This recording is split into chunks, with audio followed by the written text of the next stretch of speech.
Okay, so I'm going to demonstrate one final rule that involves using subderivations, the material biconditional introduction rule, which I'm just going to call the biconditional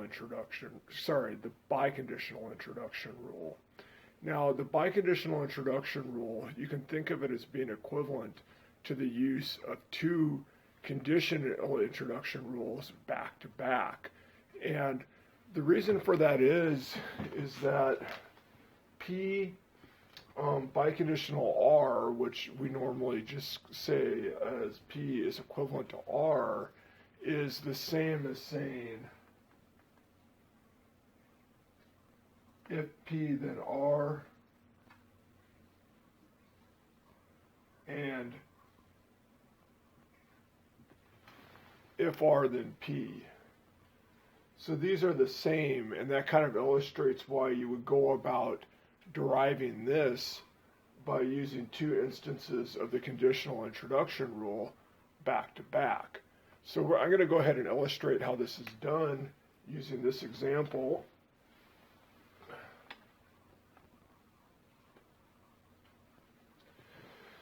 So our premises here are P is equivalent to not Q, and not Q is equivalent to R, and we're trying to use that to derive P is equivalent to R.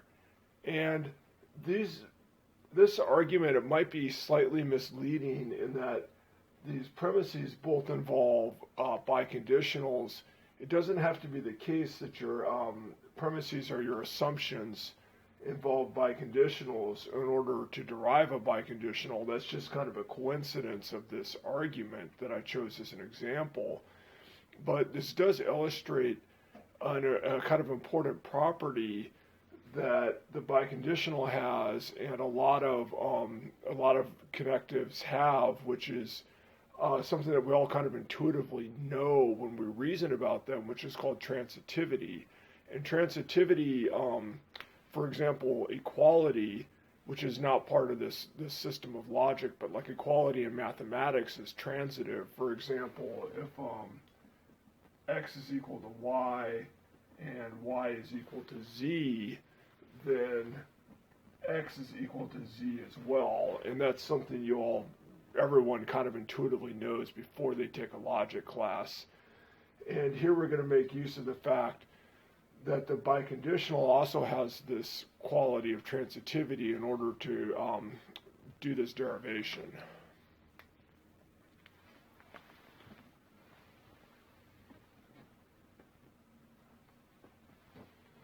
So working backwards from the conclusion, if the conclusion that we want is a biconditional, there's only one way that we're going to get that, and that's by biconditional introduction. And that means that we must be making two subderivations.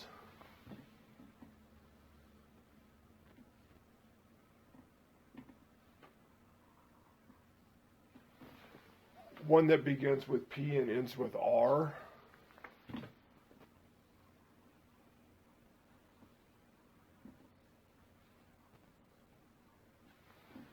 And one that begins with R and ends with P.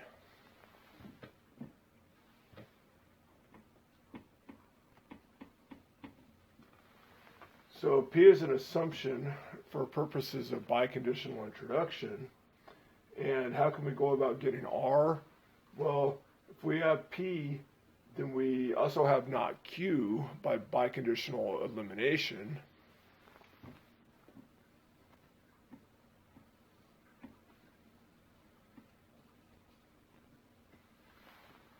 Lines 1 and 3. And we now can get R by biconditional elimination in lines 2 and 4.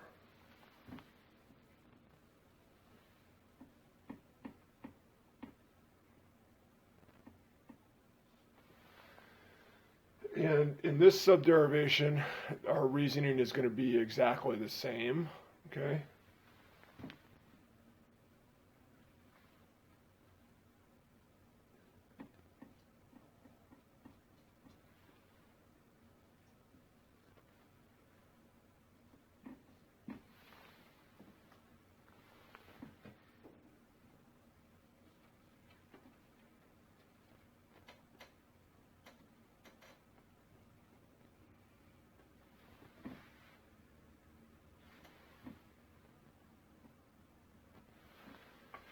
So once again, we just made two uses of the biconditional elimination in order to get from our assumption to the conclusion that we wanted in the subderivation. And now we can go ahead and use the biconditional introduction rule to get line 9.